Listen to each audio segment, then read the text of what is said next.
So now you've got your yellow screen in front of you. If you haven't got it up there, then go to the bottom of your screen and click Take Survey, which is the last one, not the one above it, but the last one. And it should take you to a yellow screen, and you've got the 5 questions. So what I want to do is I want to just take you through the 5 questions and tell you what the answers mean in terms of how you are assessing yourself. All right?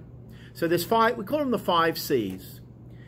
We're interested to know how confident you are, how curious and excited you are about learning, how collaborative you are about working with other people in a learning team, how courageous you are, especially when things get hard, and you know, lately things have been pretty hard, and then how career and future focused you are, how much you're imagining yourself in the future. All right, they're the 5 C's. So let's start off, and the scale is 1, which is on the lowest end, and 5 is the high end. So here's how it works. So what I'm going to ask you to do as we just do this together. How confident are you? And that means right now, how confident do you feel? What does confidence mean? Confidence means that you believe in yourself. So if you want to score a 5 out of 5 in confidence, wow, like you look like this. It's like I say, come out and dance and sing in front of the class, and you'll jump up and without a second thought, you know you can do anything you want to do. You believe in yourself. That's a 5 out of 5 confidence. But then, of course, there's the opposite of that. Someone who's 1 out of 5, which is like, that's the last thing I'd want to do. I'd be too scared. I'd be too, oh no, I'm not good enough. I'm going to make a fool of myself. I can't do that. That's a kind of, someone like this. Well, maybe you'd score a 1, you'd score low. And then, of course, a lot of us are just in between. We're not super confident, we're not super underconfident. So then you might score a 3. But that's the first question. How confident are you? So now fill that in now. Just move your dial.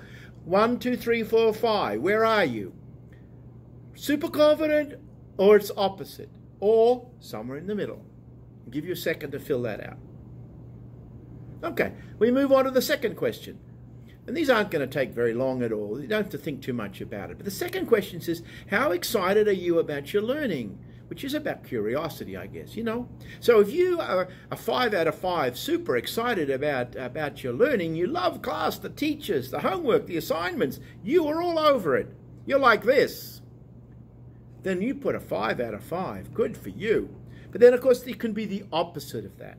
And for some of us, school is just boring and irrelevant. Like we hate it. Like it's just sitting there, kind of, we're just not interested at all. It's a chore. It's torture sometimes. So if that's you, then you put a 1 out of 5. And then, of course, there are days when we're this and there are days in that. But if most of the time today you feel like you're in the middle, then you're a 3 out of 5. So put a 3. So are you this, super excited about learning, or are you super bored, like, oh, God, not another class on botany or something? Okay? I'll give you a second. Fill that question out. 1, 2, 3, 4, 5. All right, moving along. Third question. Only 2 to go. Remember, this is not an exam. You can't fail.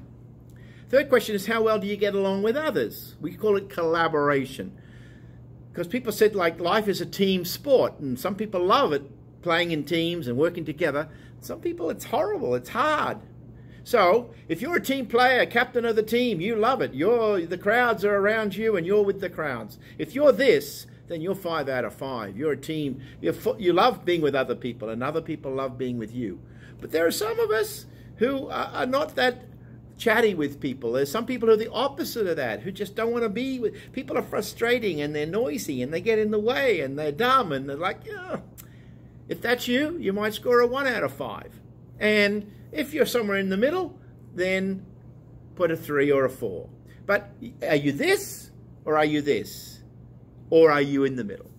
All right, fourth question, 1 to go. Fourth question says, have you finished the last question? I'll give you a second. Okay. Fourth question. How do you cope when things get hard? Or, you know, what do you do when things get really hard and challenging? Now, of course, you could be a 5 out of 5, meaning the harder it is, the harder you try. You climb Everest, sure, you love it. That's when it's hard, and it's, you know, you like doing the impossible. When it's really hard, it brings out something in you that you love, even if it's like grit. So if that's you, go for it. Put a 5. You could be the opposite, though. And sometimes we are. Meaning, it's too hard. I can't do this. I can't put up with this. I can't do it. I can't understand it. And you're tempted, or maybe you do, you give up.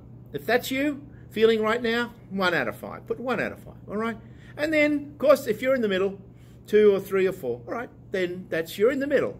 Neither this nor this. All right, so I'll give you a check-in, fill that in. And now to the last question. The last question is, how hopeful are you about the future? Now, which means, like, what's it going to be like for you in a year's time, or 5 years' time, or 10 years' time? Do you have a picture of that? Now, some people, if you're a 5 out of 5, some people imagine that they could be the president, an astronaut, a lawyer, a judge, like someone like this, or Mr. President. Like, that's someone who really imagines a future and believes everything's going to be great. Then put a 5 out of 5. But you could be the opposite of that. You could be a 1 out of 5, meaning you don't see the future much, you don't care much about it, it's bleak, it's scary, you don't even want to go there right now, you just want to have fun here. The future doesn't much exist for you. Then you put a 1. And then, of course, you can be in the middle, 2 or 3. You can be in the middle of that in terms of where the future is. So they're the 5 C's. You've answered 1. So go back and just look to make sure that you've got everything as you want it to be. And then you're going to take down the bottom and you're going to press submit. And that information will go to your team member, the AmeriCorps member, who will be able to see, how's Tommy or how's Mary feeling about things today. Now, of course, in a week or 2 or 3, we're going to probably do it again just to see if things are changing for the better or the worse, or whether they're staying the same. It's also a way in which you can communicate with us. If you're struggling, then you're probably going to put a few 1s there, and then at least we know you're not feeling confident, or you're not getting on well with others, or you're not very hopeful about the future. Like, they're important things for us to know. So, I mean, you, as teachers, there's things that you've got to know, and we've got to know that you know them. But in this social emotional learning that this is a part of, it's really important that some things about you we know, and that you know we know. You know that we know that you're doing brilliant, and you think you're doing brilliant, or you're struggling. That's really important if we're going to be able to help you. So thank you for doing MyScore. Thank you for paying attention. And stay tuned, because there's a second half of this MyScore, which is even more exciting than this, but we won't take time out to do that today. That'll be the next time I get a chance to talk to you. Okay, have a great day.